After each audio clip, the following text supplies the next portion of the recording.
Bueno, muy buenos días, queridos colegas. Un gusto compartir con ustedes alrededor de este espacio que habitualmente busca compartir no solamente algunos apuntes, sino poder interactuar en términos básicamente de las alternativas de mayor interés asociadas a los temas que un capitán del barco tendría que tener en cuenta. No es un secreto para nadie que por estos días tenemos algo muy importante, que es empezar a ambientar las decisiones salariales del año entrante, decisiones que no van a eh, ser fáciles en un entorno que claramente es desafiante, pero sobre todo con unas variables que no siempre desde el punto de vista de un sector, de un entorno de negocio o de una particular injerencia en una dinámica económica que por supuesto impacta a las organizaciones puedan llegar a tomarse. Es importante que al ser un espacio interactivo tengamos la oportunidad a través del chat de compartir inquietudes que luego seguramente en los últimos minutos podremos claramente compartir y podremos hacerlo de una manera más interactiva. Si uno quisiera arrancar de lo general a lo particular y muy posiblemente orientando un aspecto fundamental que es ese panorama laboral, pues quisimos resaltar con el equipo que me apoyó en la preparación de esta presentación y de esta tertulia 4 aspectos que son fundamentales. No es un secreto para nadie que estamos en un contexto de incertidumbre. Es una incertidumbre económica que tiene que ver con unas variables que por supuesto no podemos controlar. Se habla del crecimiento país, donde ha sido la OCDE, FEDesarrollo, el Banco de la República, más o menos consecuentes en términos de una posición homogénea sobre lo que podría llegar a ser más o menos un 1.8 de crecimiento del país económico. Tenemos un aspecto inflacionario, datos consolidados al corte del mes pasado, 5.81, donde el gobierno piensa que todavía es posible que ceda la inflación algo más, para lo cual uno se imagina que en este último trimestre tendría que ser negativa y aterrizar, según lo que ha proyectado el gobierno, en algo muy cercano a un 5.2. Y tenemos otros aspectos que van a incidir definitivamente en ese factor decisivo de los salarios, como podría llegar a ser la discusión del salario mínimo en la mesa de concertación, que seguramente en las siguientes semanas empieza. Un aspecto que creemos que va a ser diferente al de los años anteriores por razones aparentemente de sentido común. Pues no ha habido una buena relación entre el empresariado, el gobierno, no por que no haya querido el empresariado acercarse, más bien por una posición seguramente del gobierno, lo sabemos todos, y los sindicatos pues ya han puesto sobre la mesa aspectos importantes muy asociados a una variación muy seguramente del orden de 2 dígitos. Entonces la brecha va a ser grande entre la posición de los sindicatos, muy seguramente la posición del empresariado y por supuesto lo que el gobierno finalmente en su posición de conciliación quiera proponer. ¿Quién sabe si este sea un año en el que volvamos a una decisión por decreto emitida, digamos, sobre los últimos días de diciembre? Hay también una expectativa con respecto al impacto de la normatividad, especialmente lo que se venía discutiendo en materia del proyecto de reforma laboral. Sabemos que ya ha habido 2 debates profundos y la aprobación de una serie de articulados en la comisión, con injerencias que en unos negocios más que en otros, en unas actividades económicas más que en otras, seguramente van a ser notorias.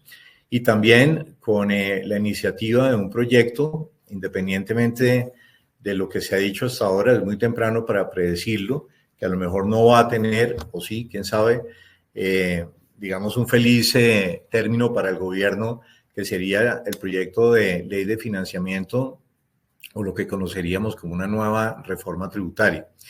En todo caso, es un ambiente que genera expectativa porque tanto el nuevo estatuto de trabajo, si lo quisiéramos llamar de esa manera, como lo que pueda surgir en términos de un proyecto de nueva reforma tributaria, si llegara a pasar en el Congreso y si hubiera algún ambiente que al parecer pues, no existe, pues muy seguramente eso va a tener una clarísima injerencia en los negocios como tal.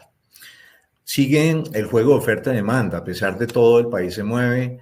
La movilidad que hay de talento clave se está dando, como siempre decimos, con criterios más suprasectoriales. La gente no se mueve necesariamente del mismo sector al que pertenece a otro homogéneo.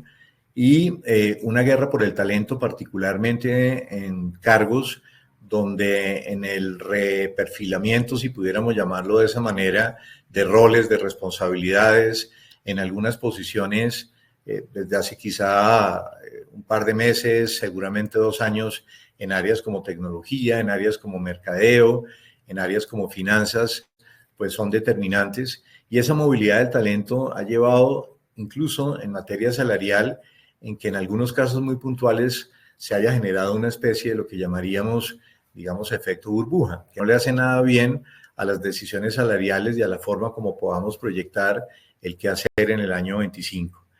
Sin duda, algo que resulta fundamental, que es todo lo que pueda suponer esos dos extremos en los que una empresa siempre se debate. ¿Cómo queremos ser competitivos? Competitivos frente a nuestro mercado de referencia. ¿Cómo quisiéramos mejorar la oferta de valor hacia las personas? Pero ¿cómo tomamos decisiones que claramente sean decisiones no necesariamente rodeadas de austeridad, pero sí de una gran prudencia, pero que sobre todo puedan llegar a plantear escenarios de sostenibilidad y de factibilidad de los negocios, que son aspectos, digamos, que al final son determinantes frente a la generación de empleo, son determinantes frente al crecimiento y, por supuesto, frente al desarrollo empresarial como tal. Si tuviéramos que recoger, y estos son datos sacados de nuestro gran estudio, ya empezamos a trabajar en lo que se estará presentando en la primera quincena de noviembre sobre la participación de 1.500 compañías en 25 sectores de actividad económica, posiblemente para una población de 1.200 cargos. Este año hemos pensado en abrir la encuesta no solamente centrada en la data salarial y en los niveles salariales, sino también cómo se está comportando el ecosistema del trabajo, cuáles serían las tendencias que las organizaciones en esos diversos sectores están apostando. Extractamos acá en el preliminar de la información que tenemos, donde ya tenemos un 80% de información recogida de las empresas, muchas de ellas las que hoy están representadas por ustedes, factores que determinan la apuesta salarial para el año entrante. Sin duda, el factor, 2 de cada 3 compañías están pensando apostarle a algo fundamental, que es la optimización del costo laboral. Esa optimización del costo laboral tiene una directa vinculatoriedad con las decisiones que se tomen no solamente en el cuánto pagar, en el cuánto incrementar, sino por supuesto en el cómo hacerlo. No es igual cuando incrementamos un salario que cuando incrementamos un variable, que cuando incrementamos una estructura de beneficios. En el último caso, porque los beneficios generalmente podrían estar pactados como no salariales y en ese sentido no va a generar el sobrecosto en toda la estructura de parafiscalidad que se generaría a partir de un incremento en el salario. Y en el variable, pues hay otros factores que inciden muchísimo en el comportamiento del costo laboral, porque siempre debería estar sujeto, como creemos, a algo que es el cumplimiento de objetivos, por supuesto, y propósitos organizacionales, que de darse, pues casi harían que cualquier iniciativa ligada a la generación de valor o a lo que conocemos como un pago variable debería ser autosostenible, autofinanciable, pero que no darse no estaría, digamos, planteando el estar montados en una estructura mucho más costosa de gasto laboral. Siempre el monitoreo de la competitividad, y entonces aquí surgen varias inquietudes. ¿Es más competitiva una organización que quiere pagar más o es más competitiva una organización que busca pagar más pero pagar mejor? Y digamos, la gran diferencia, que no es conceptual, que se vuelve una diferencia, podríamos llamarlo pragmática, está precisamente en esos caminos como tal. Fíjense que el año pasado ya hubo organizaciones que dijeron no vamos a aplicar incrementos salariales necesariamente en un único momento del año al 100%. Otras dijeron, vamos a partir de nuestro incremento salarial en una porción del pago fijo, pero vamos también a dejar un espacio para que, sujeto a esos resultados y objetivos organizacionales y medido incluso con criterios muy objetivos para, entre otras cosas, garantizar la credibilidad del esquema frente a la población objetivo a la que quisiéramos llegar, variabilizaron, comillas, parte de ese incremento. Otros lo hicieron en unas mezclas a través de estructuras de beneficios que, repito, siempre tendrían un comportamiento de menor costo laboral, porque prácticamente el 85% de las compañías que mantienen planes de beneficios directos o a través de acuerdos colectivos, le hace pactos o convenciones, plantean el que esos beneficios tengan una connotación no salarial y por supuesto que no se genera el sobrecosto propio. Ahí estamos hablando de que para el año 2025 realmente 3 de cada 5 compañías, ese 59%, estaría pensando en mantener la condición de competitividad. Ahora, ¿competitividad con quién? Con mi mercado de referencia. El mercado de referencia desde hace años no se refiere, y nosotros compartimos especialmente esa premisa, a las organizaciones que hacen lo mismo o lo más parecido a lo que hace la nuestra. Pueden ser, digamos, criterios suprasectoriales, obviamente compañías que puedan ser comparables, que sean homogéneas en tamaño, en ventas, en ubicación geográfica, las variables que consideremos, porque hoy la movilidad del talento a todos los niveles, digamos, es muy marcada con criterios claramente suprasectoriales, sobre todo en posiciones transversales, no necesariamente en posiciones, llamemos, de las que identificaríamos como core en el negocio.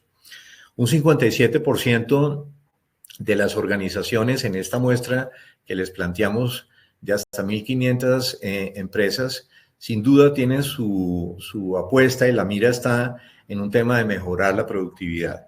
Y mejorar la productividad significa el trabajar, no necesariamente más, el trabajar mejor, el por supuesto generar valor, el establecer mecanismos objetivos que nos permitan identificar quién hace bien la tarea, pero quién da la milla además, para, entre otras cosas, bajo una condición de equidad, entregarle más a las personas, poblaciones, unidades de negocio que generen un mejor aporte al negocio.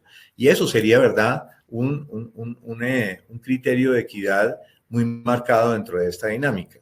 Pero es que además el incremento de la productividad es lo que nos va a garantizar generar unos mejores resultados, generar riqueza y por supuesto poder pensar en unas mejores condiciones para, digamos, las personas que por supuesto empujan la dinámica en nuestras propias organizaciones. Una de cada dos tiene, digamos, en su radar el tema de mitigar los gravámenes impositivos.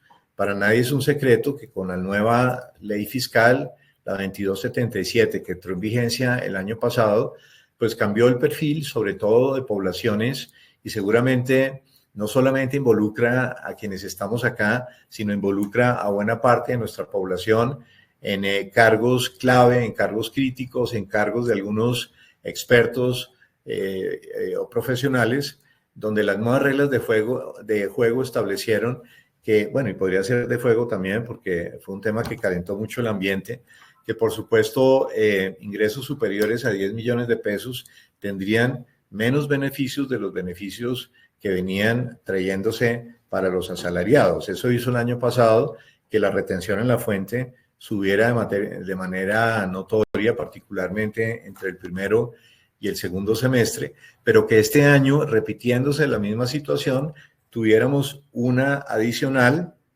derivada del primer año en el que se declaraba el impuesto de renta, que hizo que en unos casos particulares, por el comportamiento exponencial de esos gravámenes, pues algunas personas tuvieran un brinco muy fuerte en los niveles de tributo en su renta como tal.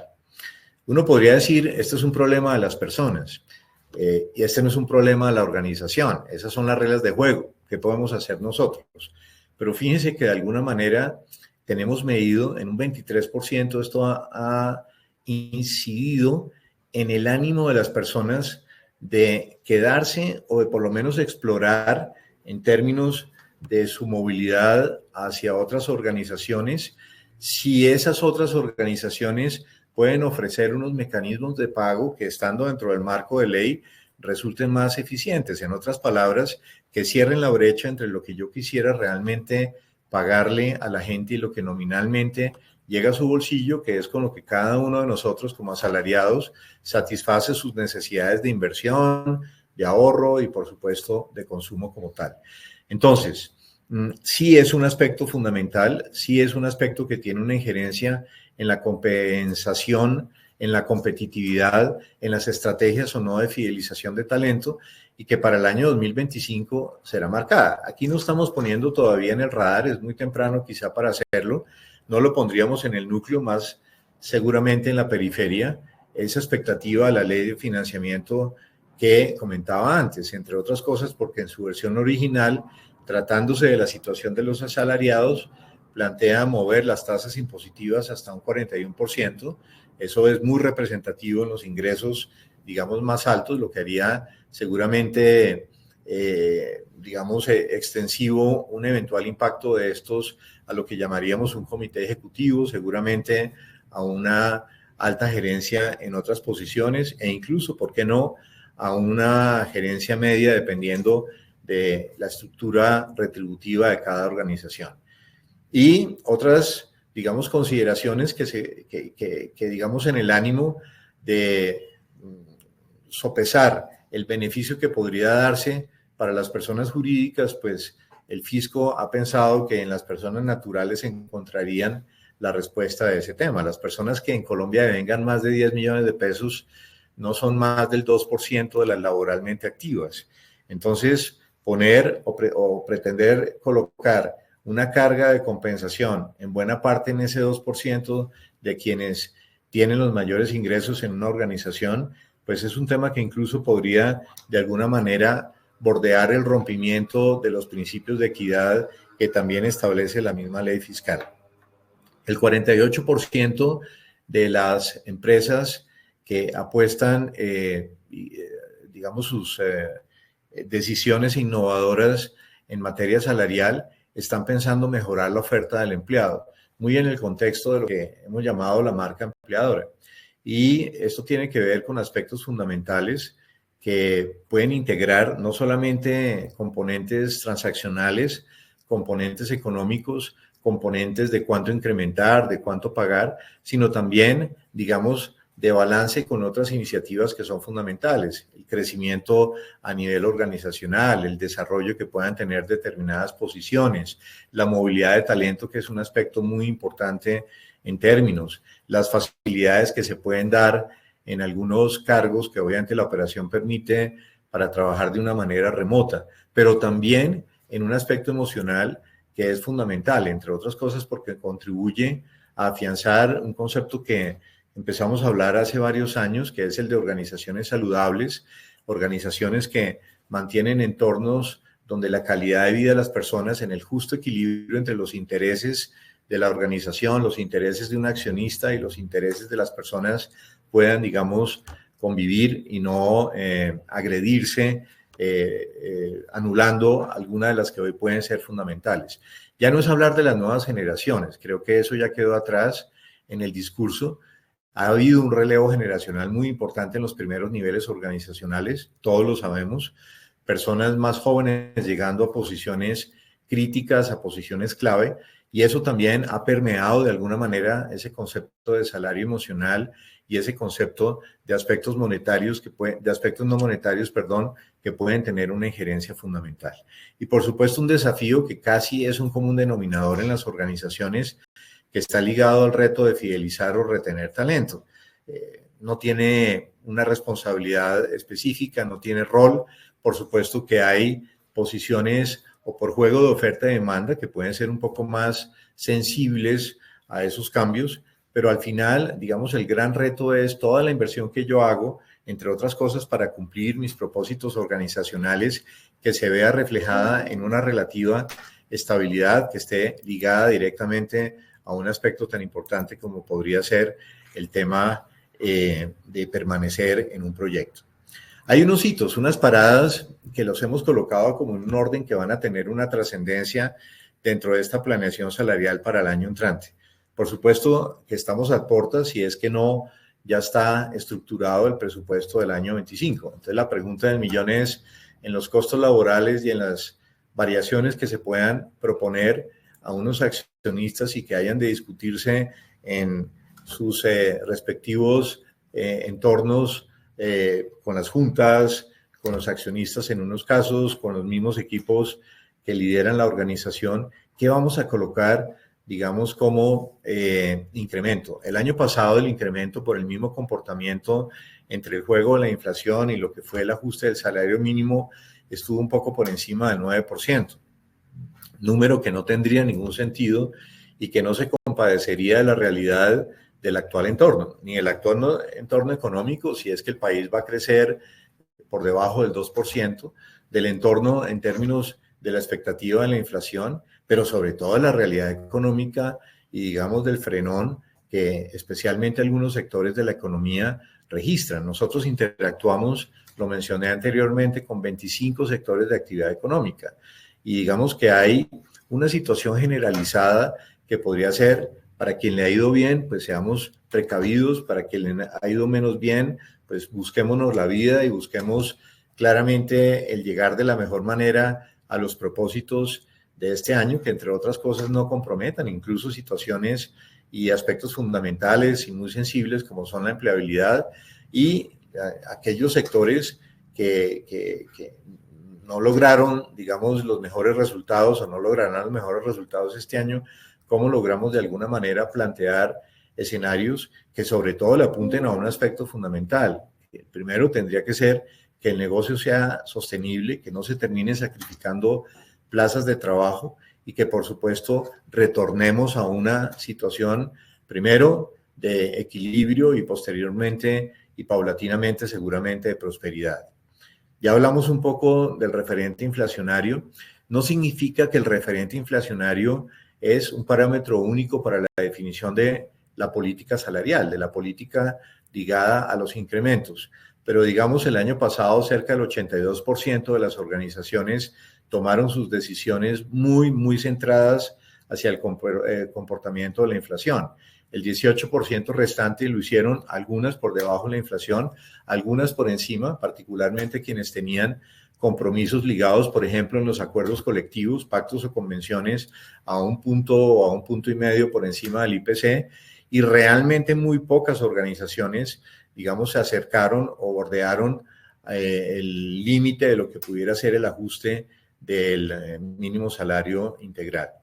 Esa definición del salario mínimo creemos que no va a ser concertada, no es poner la macumba en un término, digamos, coloquial alrededor de lo que pueda ser este tema, pero en una relación que ha sido no buena del gobierno con el empresariado, la pregunta del millón es, si uno estuviera sentado representando al empresariado en la mesa de concertación laboral, digamos, tomar una decisión de esas ayudaría de alguna manera a recomponer en una cuenta regresiva la que tiene el gobierno, las relaciones como tal.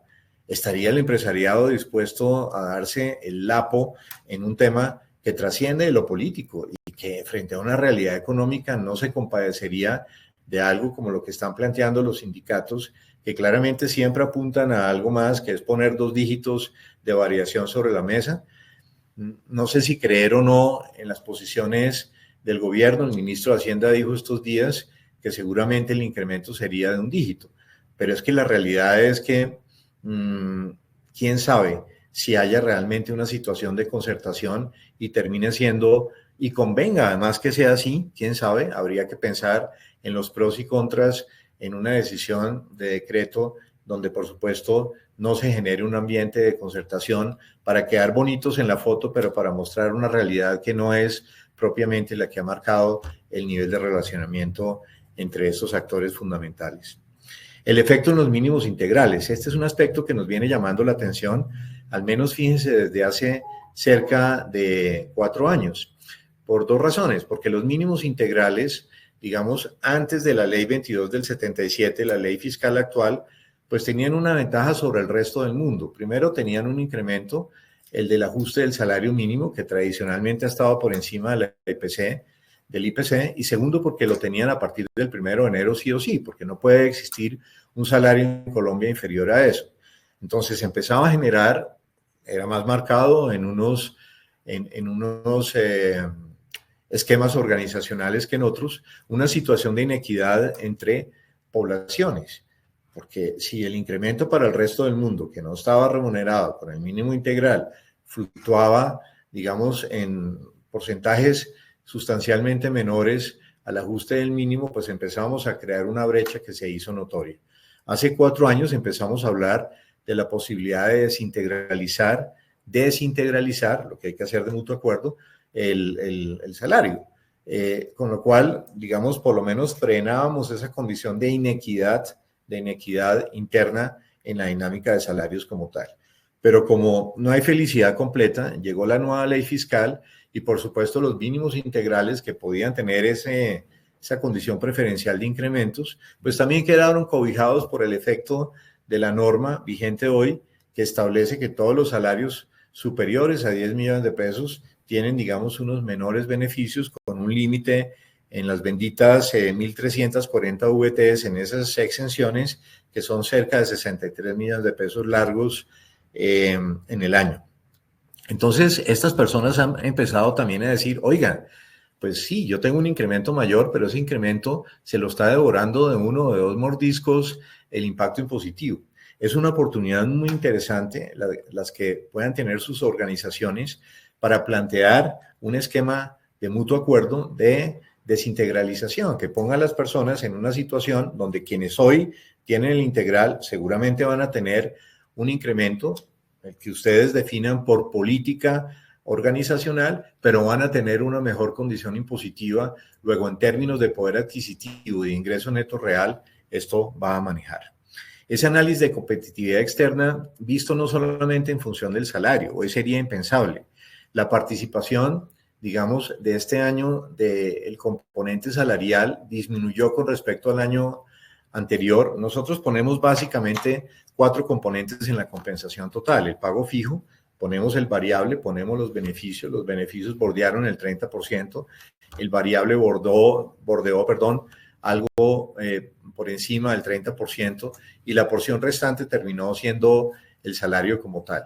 Pero el salario es una pieza desgastada. Primero porque cada peso que paguemos como salario tiene un sobrecosto automático en toda la estructura de parafiscalidad, eso es importante mencionarlo, pero segundo, recuerden que también en términos de la oferta de valor a las personas, una cosa es lo que yo nominalmente le quiero pagar y otra cosa es lo que llega a su bolsillo, que es con lo que cada uno de nosotros, lo dijimos antes, satisface sus propias necesidades como tal. Lo otro es si la competitividad debo mirarlo al sector, a mi sector, no, hoy a criterios suprasectoriales, por supuesto, involucrando compañías que claramente sean homologables, que sean comparables con las variables que se definan. Y tercero, adquiere mucho peso los otros elementos de la compensación por las razones ya expuestas, porque yo puedo a través de un variable potenciar el ingreso. Incluso podría pensar en potenciar un incremento por encima del IPC o en el IPC si mi intención era llegar o ubicarme por debajo, pero siempre sujeto a resultados. Y si logramos que ese modelo de pago variable, como es la posición de Human Capital, sea claramente autofinanciable, pues estaríamos ubicados en un mejor mundo al de incurrir en un incremento que termina diluyéndose en unos niveles salariales, en unos segmentos poblacionales y que por supuesto terminan generándome un sobrecosto. Si hoy tengo la estructura de un plan de beneficios o quiero incursionar en él, evidentemente al poder pactarlo, y eso está establecido y no ha sido modificado desde la reforma laboral del año 91 y nada tiene que ver el proyecto de reforma con eso, con establecer que algunos beneficios, auxilios, en fin, tengan la connotación no salarial, pues ya estoy generando un menor sobrecosto en la estructura y para las personas cuando esos beneficios tienen además un alivio tributario en temas que pueden ser alimentación, en temas que pueden ser educación, en temas que pueden ser bajo ciertas reglas de juego, salud en los aspectos complementarios, que podrían ser movilidad y demás, pues estamos en un mejor escenario. Eso sería no necesariamente pagar menos, tampoco pagar más, pero en todo caso, en cualquiera de los dos escenarios, pagar mejor. A un empleado no le interesa hoy realmente de dónde provenga el impacto en la variación en su bolsillo del ingreso. Lo que realmente le interesa es que, por supuesto, ese ingreso tenga realmente una actualización, si pudiéramos plantearlo de esa manera. algo mencionamos sobre el tema de lo que sería el Estatuto del Trabajo, por lo menos un aspecto que era crítico, ya fue retirado un par de semanas atrás, que era el bendito tema de ajustar las indemnizaciones ligadas a temas de indemnización, algo absolutamente perverso que queramos pensarlo o no, y aún en la mejor intención y aún en el comportamiento más ético de los éticos que podamos tener, pues siempre se iba a poner en la mira a las personas que tenían determinada antigüedad. ¿Por qué? Porque obviamente era exponencial el crecimiento de las tasas de indemnización. Si eso es proteger el empleo, no compartimos el criterio. Si eso es garantizar una estabilidad, no, es que la estabilidad de hoy está dada porque un negocio sea viable y porque evidentemente la gente genere valor. Si un negocio no es viable, ¿cuál estabilidad? No es una tabla, ni es un contrato, ni es una situación más gravosa para una organización. Y si la gente no genera valor, que lo puedo monitorear realmente a través de indicadores objetivos en un tema de variable, por supuesto, tampoco tendría mucho sentido en nuestra opinión imaginarnos que una cláusula del contrato es la que va a determinar la suerte de la gente.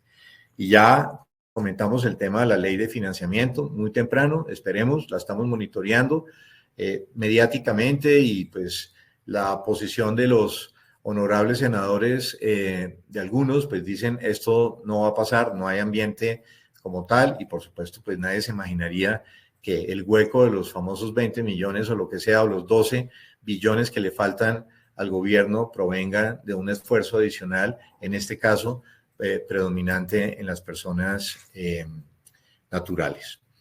Los caminos, que no son los caminos de la vida, pero son los caminos para una sola estrategia en materia retributiva que sugerimos, que hemos recogido y que por supuesto estamos propiciando en materia de lo que sería sentar las bases para una política salarial el año entrante. Primero, sin duda, buscar flexibilizar el ingreso. Hemos hecho en peregrinaje de más de 2 décadas cerca de 3.000 incursiones en iniciativas que suponen recomponer el ingreso. Unas nuevas reglas de juego que se pactan entre las partes. El punto de partida es un tema laboral que tiene unas consecuencias fiscales. Hay una normatividad fiscal que todavía permite, no solo en el marco del estatuto vigente, sino en el marco del estatuto vigente, de decretos reglamentarios y de la misma doctrina de impuestos, pensar en generar. Algunas tienen llaves de entrada, otras tienen unos requisitos, algunas plantean unos topes, un mejor escenario como tal. Que si yo hago un pare y digo, a partir del 1 de noviembre vamos a establecer una forma para pagarle a las personas a través de un mecanismo donde siempre terminará siendo predominante el salario y podremos tener unas formas de pago en estas alternativas de salud, de educación, alimentación para unos casos, aportes a pensiones, pero ya no los normales, sino los consolidados, renting vehículo, créditos a tasas preferenciales hipotéticas del 0% en los primeros niveles organizacionales y otras opciones que están reguladas que mejoren el ingreso neto, ¿por qué no? Ahora, hay posiciones que podrían decir, bueno, yo no quiero plantear una recomposición, pero entonces paulatinamente voy abriendo un espacio para esas otras alternativas de pago. Por ejemplo, lo puedo hacer no aplicando un incremento salarial, el que tenga que ser el año entrante y seguramente tampoco en el 26 y quién sabe si en el año siguiente, donde voy creando una estructura de pago para desacelerar ese crecimiento de las cargas impositivas, tratar de volver un poco lineal, aunque nunca lo vamos a lograr porque su vocación es exponencial en los gravámenes, pero en todo caso a lograr recuperar poder adquisitivo. Miren, este año hicimos una valoración de los últimos 3 años, incluso no cogimos el año 2001 porque lo consideramos inestable por el coletazo propio del 2020 en lo bien conocido y la pérdida de poder adquisitivo en lo que es gerencia media y alta gerencia fluctúa entre un 16 y un 19%. Ustedes saben, y lo habrán vivido algunos y sus ejecutivos en las organizaciones, que seguramente producto de lo que fue el tema de la renta y por supuesto la retención entendida como el anticipo de renta, pudo en algunos casos en ciertos niveles salariales devolvernos a un tema que básicamente era el ingreso de hace 2 o 3 años. Si eso no se llama pérdida de poder adquisitivo, pues digamos pongámoslo sobre la mesa. Entonces, 2 de cada 5 organizaciones están pensando hacer una flexibilización o al pago fijo, ojo, o al variable. ¿De qué sirve pagar un bono? 2, 3, 4, 5, 1, los salarios que sean. termina ese bono gravándose. No esperaríamos que no sucediera eso. Y luego ese gravamen para la gente que está en el llamado método 2 de retención en la fuente termina entrando, digamos, en el cálculo de las bases para estimar los porcentajes de retención en la fuente semestrales. A propósito, el proyecto de ley de financiamiento está planteando también desmontar el llamado método 2 de retención en la fuente, que, digamos, sin tecnicismo mayor, simplemente es un cálculo que se hace sobre el promedio de unos ingresos de ayer para ser aplicado hoy. Lo que estoy es comprando tiempo y desplazando el efecto impositivo como tal, con toda la estructura de beneficios. El 47% en su apuesta, y tiene, digamos, consistencia con lo que mostramos antes en el tema de incrementar la productividad, de apostarle a los modelos de generación de valor. Eso se llama variable. Pero eso no es tener dos indicadores, y no lo digo mal, es tener, digamos, una estructura de pago que claramente, uno, esté ligada a la visión estratégica del negocio, a su dinámica hacia dónde va, al entorno del sector, al momento del negocio, y que claramente plantee una llave de entrada. Y la llave de entrada tiene que ser, en nuestra opinión, donde termine el pago fijo, que es por lo que yo retribuyo a las personas bien, por lo que tienen que hacer bien, no por lo que tienen que hacer, que es lo que dice nuestro obsoleto código del trabajo, por lo que tienen que hacer bien, pues es donde debería empezar la generación de valor. Entonces, si yo pongo esa llave de entrada, estoy potenciando el ingreso. Hace 10 años la gente le tenía pavor a hacer medida, y si esa medición tenía una conectividad con su bolsillo, le tenía terror. Pero hoy no, hoy la gente levanta la mano, incluso en niveles que anteriormente, visto quizá hace 5 o 6 años, hubiera sido tan impensable como cargos operativos para decir, oiga, ¿por qué yo no puedo jugar dentro de esta posibilidad de aportar más, de potenciar mi ingreso, de recibir más y, por supuesto, de diferenciarme de otros que hacen la tarea? Entonces ya no es un tema y un privilegio solamente de los primeros niveles organizacionales o de las estructuras comerciales, sino uno podría decir claramente tenerlo. Si yo tengo una llave de entrada, unos indicadores que deberían provenir, en nuestra opinión, de resultados organizacionales, por dos razones. Porque hoy monitorear el desempeño individual es muy dispendioso. Y segundo, porque ya hay jurisprudencia específica en fallos de la Honorable Corte Suprema de Justicia que establecen que si los indicadores o los criterios a través de los cuales se reconoce un incentivo, llamémoslo bono, bonificación o pongámosle el nombre que sea, de acuerdo, asociado a la generación de valor que provenga de resultados corporativos, eso es de vocación no salarial. Y punto. Y es de vocación no salarial porque no es retributivo del servicio, pero siempre va a ser ingreso tributario. Entonces, ¿qué se hace? Tomar esas alternativas, son 9 a propósito, no la había mencionado, reguladas en el estatuto, en decretos reglamentarios y en doctrina de la DIAN, y operativizar esos pagos también variables, de acuerdo con las necesidades que tengan las personas. Una buena estrategia de comunicación, que la gente no se sienta amenazada, unos objetivos que sean cumplibles, porque es la base de la credibilidad de un modelo variable, indicadores y objetivos cumplibles. Y tercero, una buena armonía en toda la dinámica de movilidad que tenga el esquema desde el punto de vista laboral, porque todos sabemos que en un entorno tan proteccionista, con un Ministerio del Trabajo tan absolutamente cargado para las empresas, en pro de lo que ellos consideran el bienestar de las personas, que no deja de ser más que un mito proteccionista, evidentemente, digamos, yo puedo garantizar el que esto tenga un impacto mayor como tal. Y el fortalecimiento o inclusión, si no lo tengo, de beneficios, porque la gente busca calidad de vida, porque yo puedo estirar los recursos más cuando tengo y aplico economías de escala en unas coberturas en diferentes planes, que pueden ser los planes de salud complementarios, las pólizas en algunos aspectos que incluso tienen alivio tributario, los programas que fomentan la educación, eso en lo monetario, pero en lo emocional, en temas de calidad en empleo, en temas de igualdad de oportunidades, en iniciativas de inclusión y diversidad, en temas asistenciales hacia la familia, que no quiere decir que no me cuesten, pero me pueden costar menos y en todo caso al no ser salario, lo he dicho 3 veces, pueden tener una connotación totalmente diferente. Una de cada 3 compañías, el 35%, está en esa órbita como tal. Complementando los 3 caminos, y abrimos aquí un espacio para unos aportes que ya ponemos en sintonía con ustedes, pues este tema de la flexibilización, digamos, es el ideal en un entorno donde, entre otras cosas, independientemente que suene como publicidad política pagada, poder hacerlo en lo que resta del año nos permitiría coger un año fiscal 25 completo, absolutamente en unas nuevas reglas de juego, poder pensar que la renta del año 26 va a tener un mejor comportamiento que la del año 25 y poder, digamos, estirar los beneficios que claramente se dan en términos de las condiciones que quedaron reducidas en esas 1.340 VTs para los asalariados como tal. Mire, 83% de la muestra de estas 1.500 compañías, en el 80% de lo que llevamos procesado, 1.200, plantean para el año 2025 recomponer el ingreso.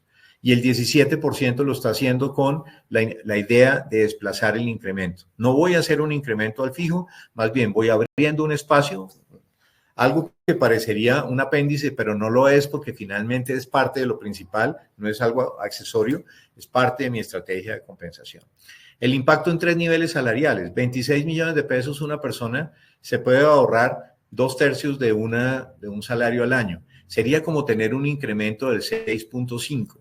Tener un incremento del 6.5 sin hacer nada y sin haber aplicado el incremento del año 25, que si yo además estoy flexibilizado este año, podría blindarlo, podría generar una capa, digamos, que lo protege para que existiera la menor brecha posible, sobre todo en los salarios medios y altos, entre lo que yo quiero incrementar y lo que realmente genera la variación. La compañía se ahorra medio salario adicional al año. En un ingreso de 40, pues esto está, digamos, demostrado. Por ejemplo, los 40 nos da 39 millones y pico. Eso es un salario que es el 8.33. Es un incremento del 8% y un ahorro para la compañía de poco más de medio salario. En un ingreso de 60 y va siendo progresivo el crecimiento, 9.4. ¿Qué empresa estaría pensando, ojo, con cero incremento del 25, no estamos patrocinando que no haya incremento, estamos diciendo sobre el ingreso actual, establecer una variación, flexibilizando hasta un 35% de la compensación? La ley permite hacerlo hasta el 40%, que es la famosa ley 1393 del año 2010, poder generar una variación en ese sentido. Y un 3% de ahorro para la compañía.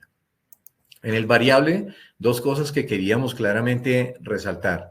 La participación que tienen por segmentos poblacionales. Claro, está por descontado que la alta gerencia y la gerencia media son los que tienen los mayores porcentajes. Es decir, 86% de cobertura. ¿Por qué? Porque son los que llevan, digamos, en gran parte el liderazgo de todas las estrategias y dinámicas y objetivos organizacionales cada año. Pero fíjense que es importante, cargos intermedios de expertos o profesionales e incluso posiciones operativas, y posiciones operativas donde ya tenemos casos de éxito cuando las posiciones operativas además están cobijadas por un acuerdo colectivo, y si quieren pongan el más complejo, que podría ser una convención colectiva de trabajo, donde hemos acompañado procesos con las organizaciones sindicales para buscar, digamos, una alianza donde se pueda incorporar un tema que hubiera sido satanizado hace 10 años, la medición de la productividad como un criterio para el reconocimiento, digamos, de algún incentivo. En cambio, tener una prima de antigüedad que no necesariamente está ligada, no quiere decir que se pueda generalizar, por eso digo no necesariamente a una mayor productividad de la población, pues sí a la generación de valor. Y eso ya sería un gran logro empresarial cuando un componente como la productividad puede estar en un acuerdo colectivo o en una política directa. Y un 18% de participación no es un asunto de poca monta, porque evidentemente es lo último que empezó en esa carrera y lo que supone un cambio de cultura en una población que típicamente, digamos, espera el ajuste del salario mínimo. No lo digo mal, lo digo pragmáticamente, pero no necesariamente espera que, digamos, la vinculatoriedad de su esfuerzo con el resultado del tema. Y el peso del pago variable, resaltamos acá el peso sobre la compensación total, el peso sobre el pago fijo en los dos primeros niveles organizacionales. Claro, digamos un promedio de 5, digamos hasta 5 bonos, hasta 5 salarios representados en un bono por resultados anual, pues 5 en 17 nos da el 29-30%, y en una gerencia media un promedio de 3 salarios o hasta 3 salarios adicionales, más bien, pues eso nos podría dar algo como el 20% en la participación. Entonces, lo que queremos dejarles como mensaje es, claramente, hay alternativas posiblemente hacer algo más de lo mismo no le va a aportar mucho a un entorno todavía que va a ser, digamos, de incertidumbre, donde pues, para nosotros los héroes, y lo digo, digamos, sin ninguna vanidad, pero los héroes, así como decimos que los héroes de la patria en el tema de seguridad son las fuerzas militares, los héroes de la patria en este aspecto económico, pues son los empresarios, son los empresarios.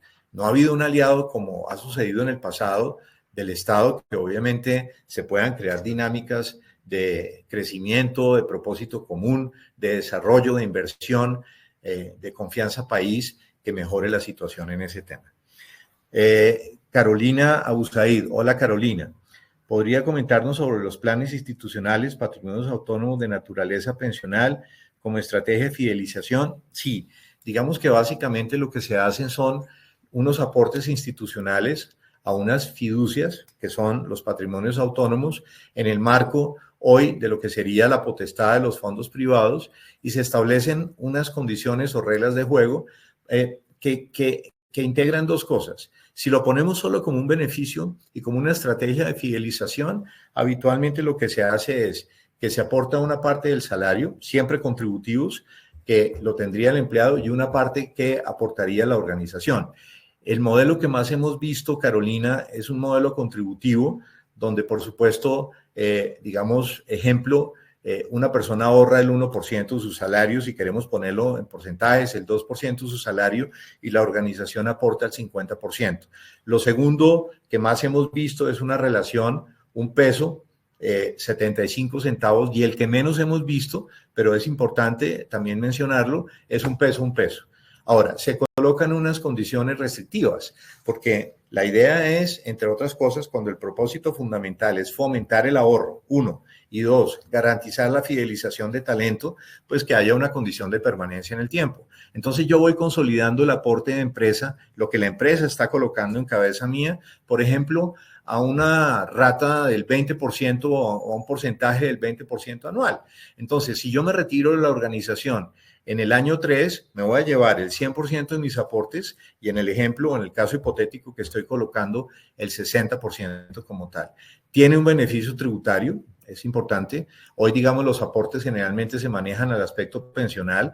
Fíjense que frente a la nueva ley de pensiones, y para la gente que está hoy, por ejemplo, en los fondos privados, pues es una alternativa muy buena, porque es que realmente en las nuevas reglas de juego, sigo con el fuego, pero es que eso genera fuego, en las nuevas reglas de juego, sin duda, cada uno de nosotros va a ser copartícipe de su propia situación pensional. Y si no tumban con todas las demandas que tiene la ley, pues digamos en el nivel de ingresos, que por supuesto superen el famoso umbral de los 2.3 salarios mínimos, va a ser una alternativa muy, muy, muy interesante. Carolina, estás muy proactiva. El principal activo de nuestra compañía es el conocimiento. ¿Cómo generar estrategias de retención y fidelización laboral en unas nuevas generaciones que son totalmente nómadas y no manifiestan interés de larga permanencia en la organización? Qué buen punto. Pues fíjate que aquí lo que venimos observando, y no es un tema de ahora, no es un tema del año pasado, es un tema quizá que ya venía dándose antes del 2020. El tema está directamente ligado a que es muy difícil retener a las personas con un aspecto monetario. Sin duda, el aspecto monetario tiene un efecto efímero. Yo le puedo, y hagan la prueba, hagamos la simulación.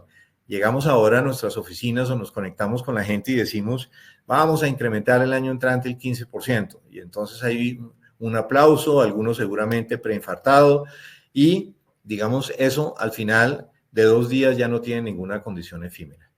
El tema de desarrollo, curiosamente, en lo que tú planteas, se ha vuelto todo lo contrario, se ha vuelto uno de los aspectos fundamentales, siempre que tenga una vinculatoriedad con otro aspecto, que es el crecimiento de las personas.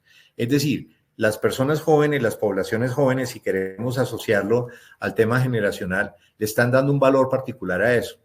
Incluso hemos hecho ejercicios de reconversión de beneficios monetarios en temas. Este no es que no sea monetario, es que nosotros lo ubicamos quizá más, y es de pronto un capricho de la visión de Human Capital, pero eso no le hace daño al espíritu del tema, a un aspecto emocional. ¿Por qué?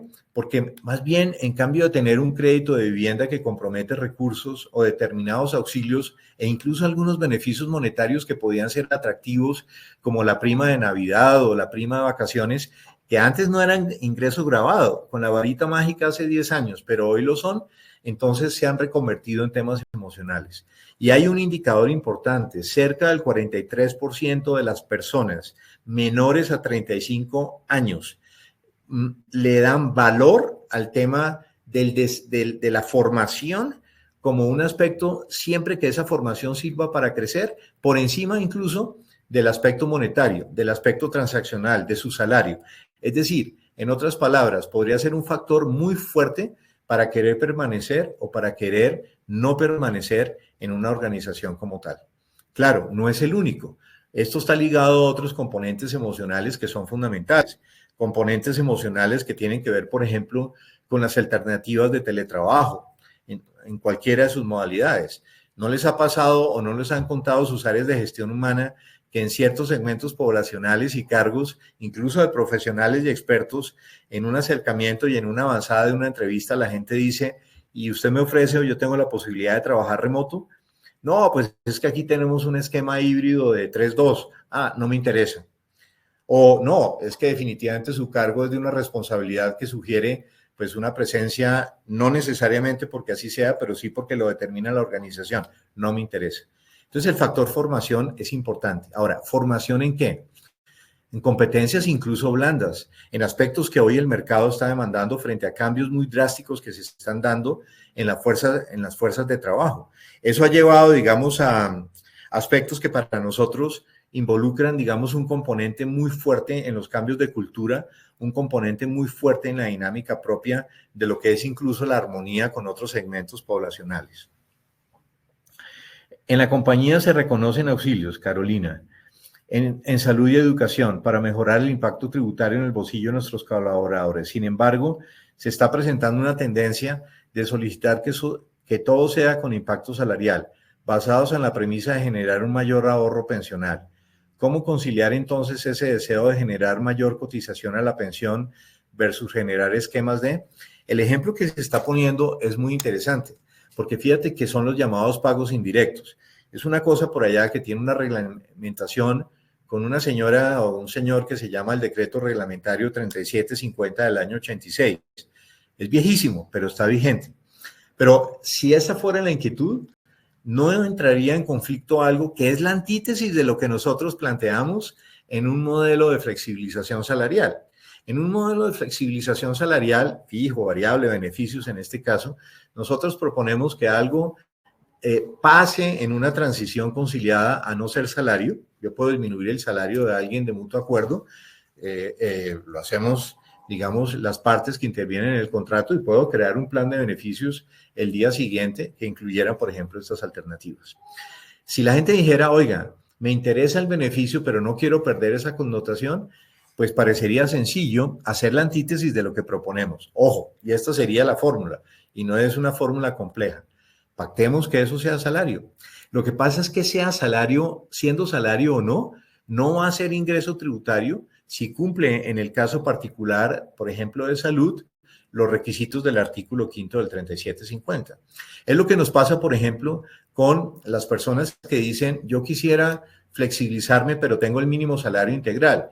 Si no tenemos interés en desintegralizar o proponer la desintegralización en esa población, entonces yo puedo decir: oiga, usted sigue teniendo un mínimo integral que es salario, lo que pasa es que la norma no me dijo que tenía que ser salario en dinero, en este caso sería salario en dinero y en especie, pero los vales de alimentación o la tarjeta de alimentación está pactada como salario. Al estar pactada como salario, no estoy rompiendo el acuerdo del mínimo integral, pero resulta que es la única o una de las dos alternativas que hay donde, siendo salario ese beneficio, esa alternativa, claramente no es ingreso tributario para el caso del mínimo salario integral y puede usufructuar las 41 VTs mensuales, 1.930.000, si no me descacho, en ese valor mensual. Entonces, esa sería la fórmula en el tema. William Ahumada. Hola, William. ¿Cómo opera el pago en especie que termina siendo un ingreso no grabado en la declaración de renta? Miren, es que para que no sea el tema, llamémoslo, digamos, el término pago en especie, démosle una connotación, William, en nuestra opinión, si estás de acuerdo, entre comillas, es decir, es algo que no necesariamente es líquido. Generalmente lo líquido lo vemos asociado a lo que sería el pago fijo. Entonces, ¿qué haría uno en el tema? Primero, identificar la naturaleza de ese pago. Y aquí solo hay dos naturalezas, o un pago es de carácter laboral o un pago es de carácter operacional. Pongamos un ejemplo. La alimentación de la que hablaba antes, ese tema es un gasto laboral. Supongamos que la gasolina que aplica para determinadas personas según la doctrina, con determinados requisitos, en fin, es un gasto claramente operacional.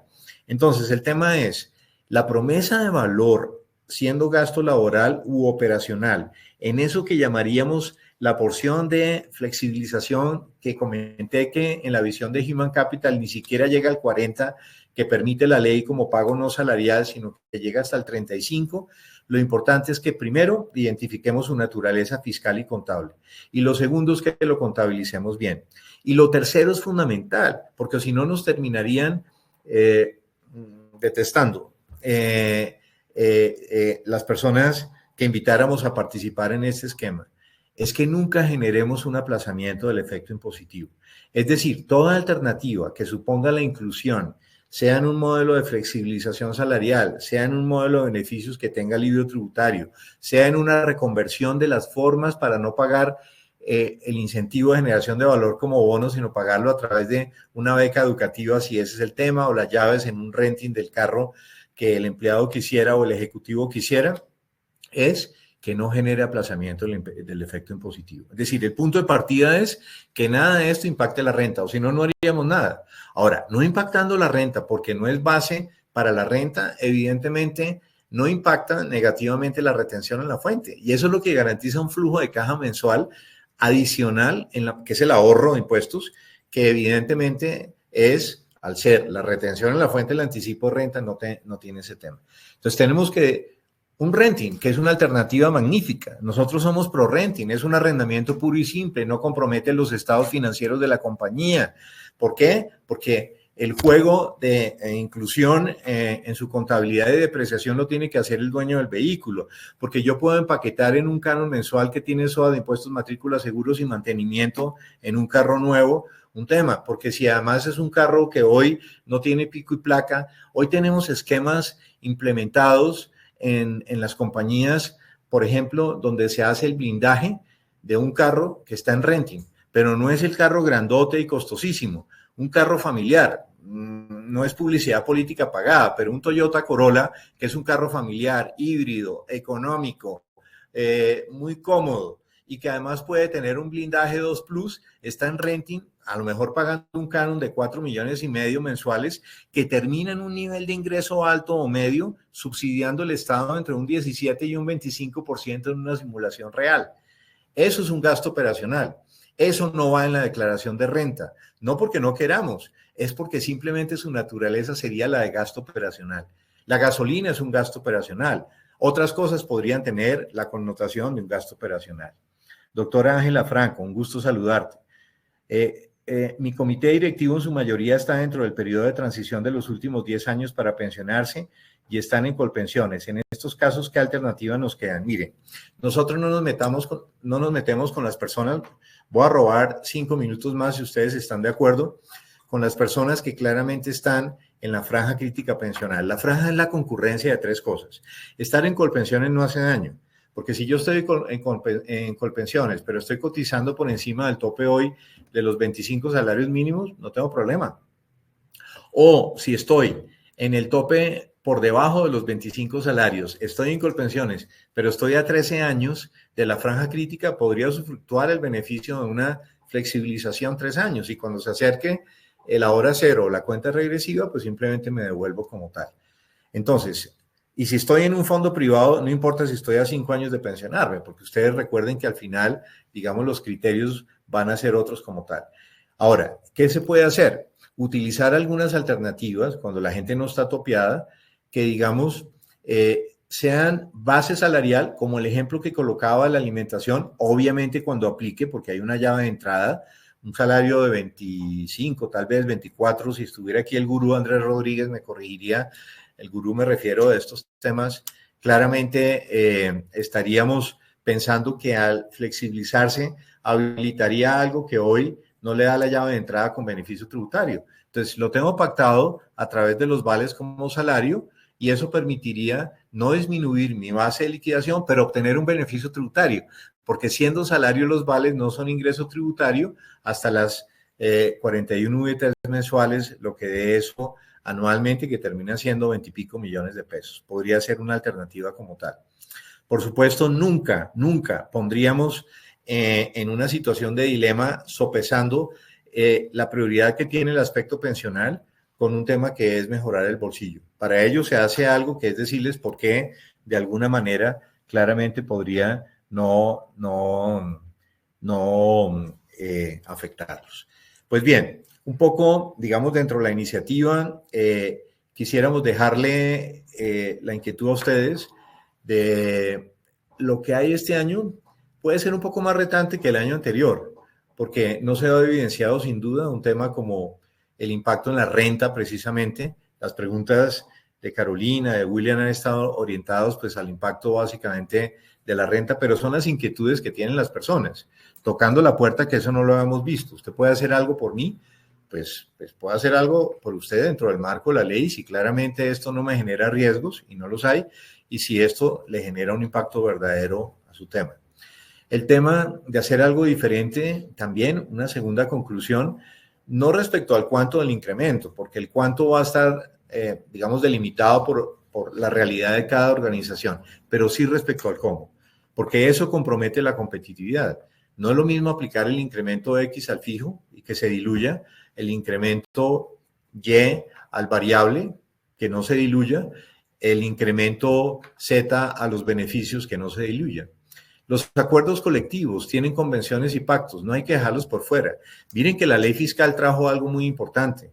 Curioso, y no vamos a explicar por qué curioso, y curioso básicamente por algo, una norma tributaria ocupándose de un tema que corresponde al fuero de las relaciones laborales entre empleador y empleados y otros actores que son los representantes en el pacto de los empleados y en la convención los sindicatos. Oiga, dijeron pagos que se hagan a terceros por cuenta de la compra de bienes y servicios, que cobijen al empleado y su entorno de afinidad, en este caso la familia, que no estén regulados en el estatuto tributario. Ojo con esto, no se consideran ingreso laboral y no se consideran ingreso tributario. Hemos acompañado 41 procesos, 42 creo, de la segunda parte del año anterior a nuestros días, de una de dos cosas, de reconversión de acuerdos colectivos, lo cual supone, entre otras cosas, echarle una mirada a ver si esos acuerdos colectivos, digamos, tienen beneficios que fueron creados para momentos diferentes y responden a las necesidades y a las condiciones demográficas de hoy, o vale la pena echarles y hacerles un refilón para traerlos a valor presente, pero que además puedan incluso ser reconvertidos en alternativas como las que abiertamente planteó el estatuto tributario vigente. Yo le podría pagar el arrendamiento a alguien que vive en arriendo, que es sujeto a un acuerdo colectivo en el marco de un pacto o de una convención, ¿sí? Es el pago a tercero por cuenta de la compra, en este caso, de un servicio, no es un bien. Oiga, un plan de estos, cuando la gente está tan empeñada de calidad de vida en nuestras organizaciones en bajar los pasivos vacacionales, sabemos el perverso impacto que tiene la acumulación de pasivo vacacional en nuestros estados financieros, porque eso termina finalmente provisionando un mayor valor que cada vez que haya un incremento supone que las vacaciones se liquidan con el salario vigente. Pues evidentemente un plan de ocio donde yo compre un plan de todo incluido que vincule a la persona, que sea un incentivo para irse a vacaciones y bajar el pasivo vacacional, en cambio de repartirle el auxilio de matrimonio si ya nadie se casa o lo piensan más de 2 veces, el auxilio de nacimientos si las nuevas generaciones no quieren como antes traer niños al mundo, el auxilio de una cantidad de cosas que a lo mejor no responden ni en montos ni en espíritu a esa orientación hacia calidad de vida y consolidación de la marca empleador en la oferta de valor de las personas. Eso tiene beneficio tributario, doctores y doctoras. Conclusión. O montar un pacto colectivo. Nosotros no vamos a proponerle a una empresa montar una convención. Nos toca lidiar con los sindicatos, no somos antisindicalistas, pero somos pro pacto colectivo, obvio, porque es mucho más manejable el tema. Ya sabemos que hay una seguridad, porque ustedes saben que el gobierno intentó claramente o demandó, digamos, algo que una alta corte terminó definiendo que los pactos colectivos no se acababan como tal. Conclusión, hay herramientas. No todo es para lo mismo. Cuarto comentario, para las mismas personas. No hay que hacer todo para las mismas personas. Eso es un mito. No podemos cortarle el pelo a todo el mundo, especialmente a quienes no tenemos mucho, pues evidentemente no nos quedaría muy bien hacerlo con los que tienen mucho. Entonces, creo que hay herramientas suficientes que nos llevan, esta sí es frasecita de cajón, a pensar fuera de la caja, a poner de pronto un componente de innovación, a repensar y a plantear un par de escenarios que hagan que el negocio se vea bien impactado, que sea sostenible, que la gente esté motivada y que logremos claramente, digamos, el retorno a la prosperidad y al desarrollo. Muchas gracias. Vamos a compartirles la fecha y el perfil en un segundo de lo que es nuestro último conversatorio del año en el mes de noviembre en el Foco de Presidentes. Un gusto haber compartido con ustedes. Gracias.